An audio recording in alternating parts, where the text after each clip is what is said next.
नमस्कार, मैं खुशी सिंह और आप देख रहे हैं श्री न्यूज।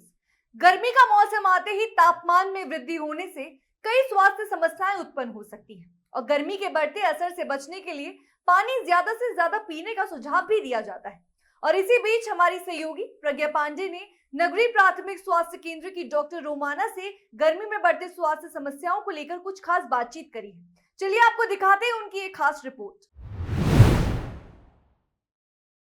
नमस्कार, मैं प्रज्ञा पांडे और आप देख रहे हैं श्री न्यूज़। इस समय हमारे साथ नगरीय प्राथमिक स्वास्थ्य केंद्र की डॉक्टर रोमाना मौजूद है। मैम, पहले तो आपका बहुत बहुत स्वागत हमारे चैनल पे। बहुत बहुत शुक्रिया। मैम, आपकी क्या क्या उपलब्धियां रही हैं डॉक्टर फील्ड में, थोड़ा सा?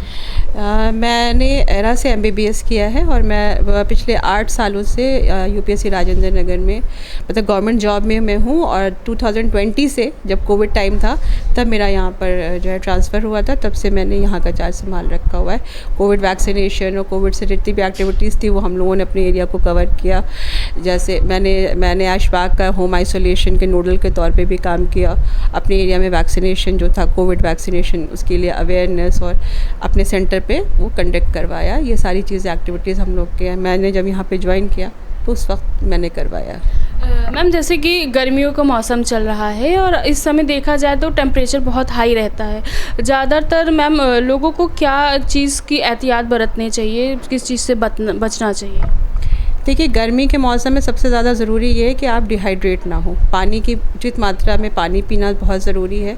कपड़े हल्के रंग के पहनिए, फुल कवर पहनिए और कोशिश करिए कि जो पीक टाइम हीट का है वहाँ पे निकलने से थोड़ा सा गुरेज करें।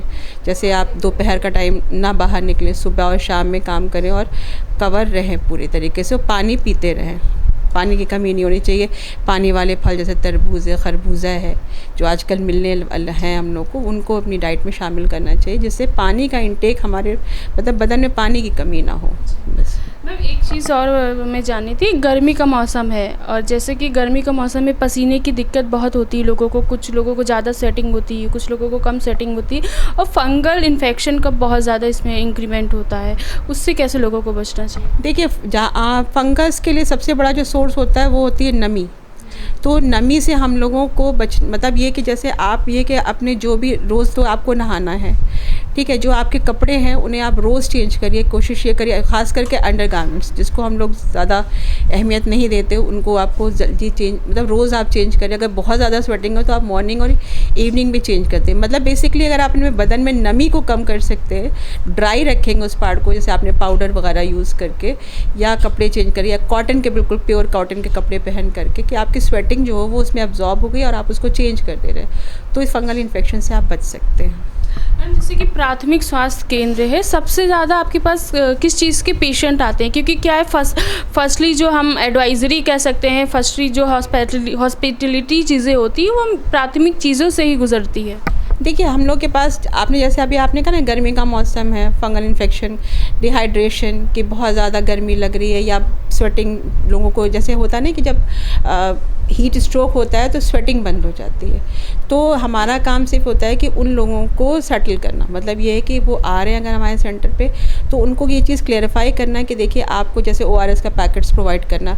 कोई पर्सन अगर किसी और बीमारी के लिए भी आ रहा है तब भी हम उसे ORS दे देते हैं कि एक प्रिकॉशनरी घर में पड़ा रहेगा। तो अगर आप लगता है कि आप बहुत ज़्यादा डिहाइड्रेट हो रहे हैं या बिल्कुल वीक हो रहे हैं या जैसे लगता है कि बहुत वीकनेस लगने लगी है, तो आप उसको घोल करके पी सकते हैं। तो जो भी हमारे लोकल प्रॉब्लम्स होती हैं वही पेशेंट सबसे पहले हमारे पास आते हैं। उसमें कभी कभी ऐसे भी होते हैं जो आपके जैसे कि बड़ी बड़ी बीमारियों के भी पेशेंट्स आते हैं जिन्हें पता ही नहीं होता है, तो उनको भी हम लोग जो है देखते हैं और अगर ज़रूरत लगती है तो हम उनको हायर सेंटर्स पर रेफ़र करते हैं, जैसे हमारा मेडिकल कॉलेज है या बलरामपुर है।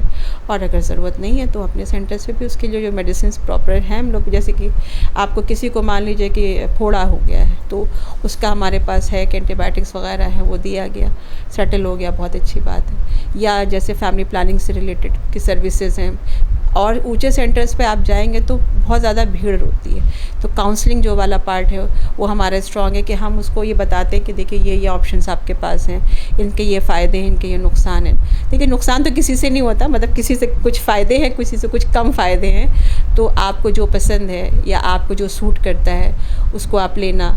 तो ये चीज़ें, या बच्चों का वैक्सीनेशन है तो जो हमारा लोकल एरिया जैसे राजेंद्र नगर की जो भी पॉपुलेशन है हमारे पास आती है, हमारे पास इतनी जैसे भीड़ नहीं, भाई अब जैसे घर की बात हो जाती है ना तो उतनी भीड़ नहीं होती है, तो उनको भी सर्विस ईजिली मिल जाती है और हम लोग भी उनको सपोर्ट करते हैं। अगर कोई और जानकारी चाहते हैं तो वो भी हम लोग उनको प्रोवाइड करते हैं। मैम आपके सेंटर्स में कौन कौन सी टेस्ट अवेलेबल हैं?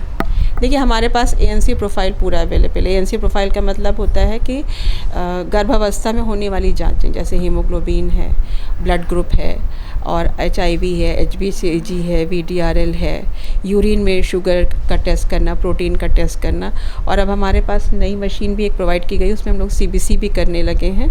तो और उसके बाद बाकी ब्लड प्रेशर मॉनिटरिंग, ये सारी सर्विसेज हमारे पास हैं। मैम जैसे कि जैसे मलेरिया का टेस्ट है और विडाल टाइफाइड का टेस्ट है, तो ये सारे टेस्ट हमारे यहाँ हैं। मैम जैसे कि क्या हो गया है, फीमेल्स में, टीनेजर्स में उनको पीरियड्स प्रॉब्लम है, लोगों को, महिलाओं को, बच्चियों को PCOD हो गया, PCOS हो गया, इसकी समस्या बढ़ रही है, तो क्या कारण है? देखिए सबसे बड़ी प्रॉब्लम ये होती है लाइफस्टाइल वाली प्रॉब्लम है और डाइट की प्रॉब्लम है सबसे ज़्यादा, जो PCOD जो होती है, क्योंकि हम सभी लोग जो उनकी फ़िज़िकल एक्टिविटी बहुत ही मिनिमम हो चुकी, लोग मोबाइल रिस्ट्रिक्टेड ज़्यादा हो गए हैं घर जैसे हम, और वेट भी अगर आप देखें तो बहुत जो टीनेज लड़कियां हैं उनमें मोटापे की भी प्रॉब्लम काफ़ी आ रही है। तो ये जो मतलब PCOD को आप लाइफस्टाइल डिजीज़ मानिए तो ज़्यादा सही है। इस वजह से लोगों में पीरियड्स की इरेगुलरिटी आती है, तो इसमें ट्रीटमेंट से ज़्यादा लाइफस्टाइल मॉडिफिकेशन बहुत ज़रूरी है। तो उसमें भी काउंसलिंग का बहुत इंपॉर्टेंट पार्ट होता है, क्योंकि एक साइकोलॉजी होती है कि पीरियड्स नहीं आया तो बहुत सी चीज़ें दिमाग में आती हैं, तो उनको काउंसल करना, बताना, और उनसे कहा जाता है कि अपने आप को एक्टिव करिए, जिससे जो ये प्रॉब्लम आपको हो रही है ये ना हो।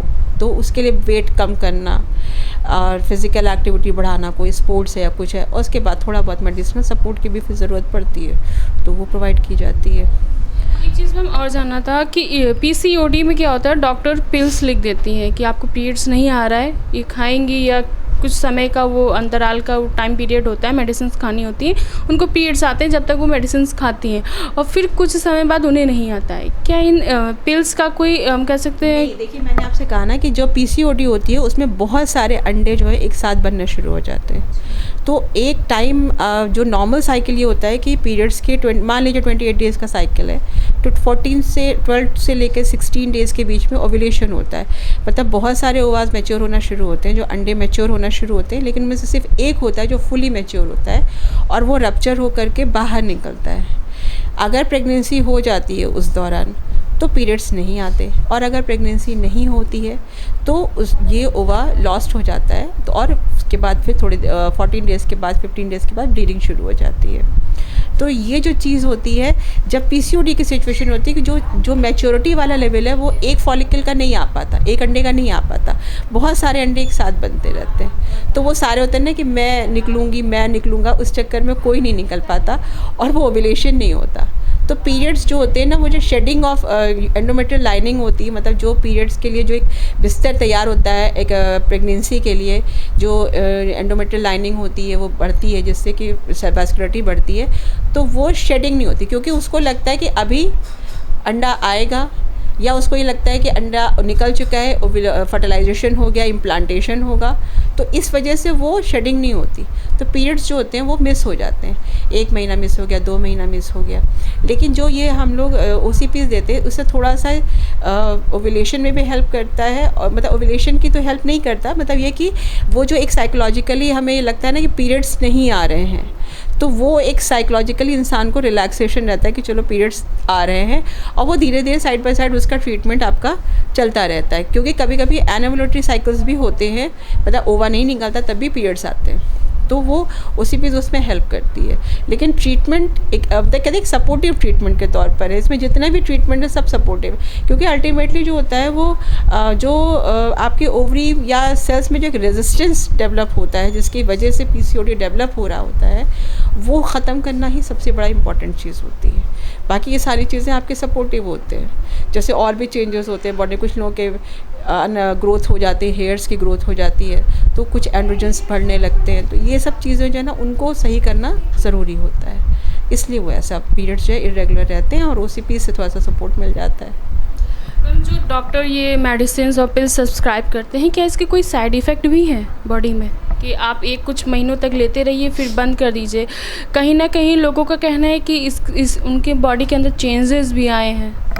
देखिए OCPs की वजह से चेंजेस नहीं होते, मैंने आपसे कहा ना PCOD की वजह से चेंजेस होते हैं, इसलिए आप उसमें OCP ऐड करते हैं। उसके अलावा और भी मेडिसिन होती हैं जो हम लोग के लेवल पे नहीं प्रोवाइड हम लोग करते हैं, वो सारे के लिए फिर आपको मेडिकल कॉलेजेस जाना पड़ता है, तो वो वहीं पे उसको ट्रीटमेंट मिलता है, क्योंकि उसमें जो है ना इंसुलिन रेजिस्टेंस भी डेवलप हो जाता है और आपके जो है कुछ हार्मोन्स बढ़ने लगते हैं जिनकी वजह से बालों की ग्रोथ ये सब चीज़ें आने लगती हैं, वेट गेन होने लगता है, पीरियड्स रेगुलर नहीं होते हैं, तो ये उसके भी ये PCOD के सिम्टम्स में आते हैं ये सारी चीज़ें, इसी से पता चलता है। क्योंकि कभी कभी अल्ट्रासाउंड की फाइंडिंग्स में इससे क्लासिकल फाइंडिंग आपको नहीं मिलती है, लेकिन सिम्टम्स जब होते हैं तो फिर उसको उस तरीके से ट्रीटमेंट में तौर पे लिया जाता है।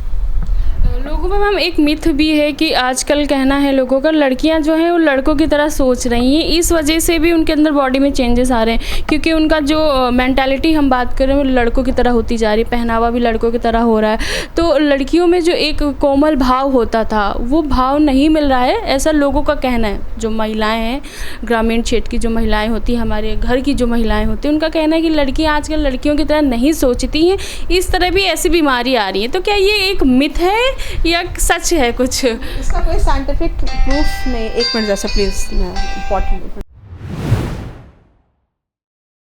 मैम अवेयरनेस की बात करें तो क्या मैम अवेयरनेस के लिए क्या क्या हेल्थ प्रोग्राम्स आप लोग करते हैं अपने सेंटर्स पे? देखिए, जैसे हमारे पास एडोलेसेंट हेल्थ के ऊपर प्रोग्राम होता है तो उसको भी हम लोग ऑर्गेनाइज़ करते हैं। उसमें हम बच्चों को जो आपके यंग एज के, मतलब जो आपके 13, 14 और 16, 17 के एज के बच्चे होते हैं उनको बुलाते हैं, उनसे सवाल करते हैं, उनसे कुछ चीज़ें उनको हम बताते हैं, कुछ उनके दिल में जो सवाल होते हैं वो उनसे हम लोग उनको क्लैरिफाई करने की कोशिश करते हैं। मैम अवेयरनेस प्रोग्रामिंग में सबसे ज़्यादा सवाल कौन पूछता है, किस एज के लोग पूछते हैं, और क्या बेसिकली क्या सवाल होता है, मेन सवाल जो ज़्यादातर लोग पूछते हैं? देखिए, वो डिपेंड करता है कि पर्सन कौन आ रहा है, कैसे क्या किसकी क्या प्रॉब्लम है। जैसे टीनेज के बच्चे आ रहे हैं, लड़कियां आ रही हैं, तो उनको पीरियड्स की प्रॉब्लम बताया, इरेगुलर पीरियड्स की प्रॉब्लम हो रही है या वाइट डिस्चार्ज की प्रॉब्लम हो रही है, जिसको कि सबसे ज़्यादा लिखा रहता है कि वाइट डिस्चार्ज मतलब कि हड्डियाँ गल रही हैं और आपकी हड्डियों से कैल्शियम निकला जा रहा है, तो इस तरह के लोग आते हैं। अब जैसे मैरिड लोग आ रहे हैं तो उनको इस चीज़ की फ़िक्र होती है कि हम बच्चों में स्पेसिंग कैसे करें या हम कौन सा मेथड यूज़ करें। तो डिपेंड करता है कि सवाल मतलब ग्रुप कौन सा है जो कि हमसे आकर के मिल रहा है, वो लोग होते हैं, उस पर डिपेंड करता है। और मैम बाकी फैमिली प्लानिंग की मैं बात करूँ तो क्या लोग कंसल्ट करने आते हैं? अवेयरनेस है लोगों में? बहुत से लोग आते हैं कंसल्ट करने के लिए कि मतलब हम बच्चा नहीं चाहते हैं, या हमने फर्स्ट चाइल्ड कर लिया, हम सेकंड बेबी में स्पेस चाहते हैं, तो हम क्या करें। या जैसे बहुत से लोग होते हैं कि फैमिली प्लानिंग का कोई मेथड यूज़ नहीं करें, तो हम उन्हें काउंसिल करते हैं। जैसे कहते हैं नहीं कि नहीं हम स्पेसिंग कर लेंगे, हम स्पेसिंग कर लेंगे, तो भी हम लोग उनको काउंसिल करते हैं कि नहीं ऐसे करिए, ये काम कर लीजिए, या ये मेथड आप यूज़ कर सकते हैं। उनको सारे ऑप्शंस बताए जाते हैं। एक चॉइस ऑफ बास्केट होती है जिसमें सारे ऑप्शंस रहते हैं कि आप इसको यूज़ करेंगे तो इसके ये इफ़ेक्ट हैं, या ये इससे ये आपको फ़ायदा है, दूसरे से ये फ़ायदा है। फिर आपको जो सहूलियत है, जिस तरीके से आप चाहते हो, तो वो आप उसको अडाप्ट कर सकता है वो पर्सन। मैम आशाओं वर्कर्स की मैं बात करूं, जो आसपास का लोकल एरिया होता है, आशा बहुओं द्वारा ही लोग जो होते हैं वो स्वास्थ्य केंद्र से कनेक्ट होते हैं, तो क्या लोग जो आशाएं वर्कर्स हैं कनेक्ट हो पाती हैं लोगों से, या लोग कनेक्ट हो पाते हैं उनसे? अच्छे से कनेक्ट होते हैं और बहुत अच्छा रिस्पांस भी होता है। कभी अब हमारी आशा बहू से मिलिए, देखिए वो आपको खुद ही बताएंगे। और मैम बाकी एक मिथ था कि हम सरकारी अस्पताल में नहीं जाएंगे, आशा बहुओं से नहीं कराएंगे कि पता नहीं क्या हो जाए, हमारी बहू का पहला बच्चा है, ये है। क्या ये चीज़ लोगों की जो मिथ थी ख़त्म हो रही है? बिल्कुल ख़त्म हो रही है। कोविड ने तो इस चीज़ को प्रूफ ही कर दिया कि अल्टीमेटली गवर्नमेंट ही सेक्टर बचा रहा जिसने उन लोगों को संभाला, और उस वक़्त भी जो है ये आपको फैमिली प्लानिंग की सर्विसेज हमारी आशा बहुओं ने ही प्रोवाइड कराई लोगों को। जब सारे हॉस्पिटल्स बंद थे तो भी उनके पास फैमिली प्लानिंग्स के मेथड्स होते हैं कुछ जो वो उनको प्रोवाइड करवाया। तो ये तो बहुत ही बड़ा काम उन लोगों ने किया। उसके बाद लोगों का भरोसा इस गवर्नमेंट सेक्टर पे काफ़ी बड़ा है।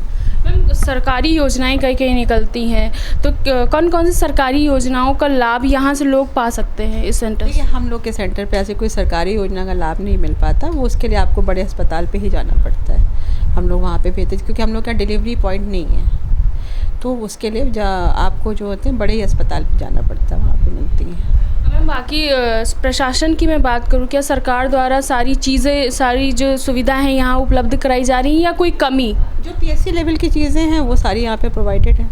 मतलब कोई कमी नहीं, सरकार अपना काम पूरा कर रही, जो दावे हो रहे हैं सब हो रहे हैं काम? बस वो सब चल रहा है। तो बिल्कुल आपने सुना कि जो प्राथमिक स्वास्थ्य केंद्र जो हालत पहले थी उसमें काफ़ी सुधार भी आया है और साथ ही साथ लोग अवेयर भी हो रहे हैं। कहीं ना कहीं लोगों की जो हम कह सकते हैं जानकारी नहीं होती थी, अब उस जानकारी के लिए लोग खुद बढ़ चढ़कर हिस्सा लेते हैं, डॉक्टर से प्रॉपर कंसल्ट करते हैं। ऐसे ही हमारे साथ बने रहें। मैं प्रज्ञा पांडे, कैमरामैन अजय के साथ श्री न्यूज़ लखनऊ।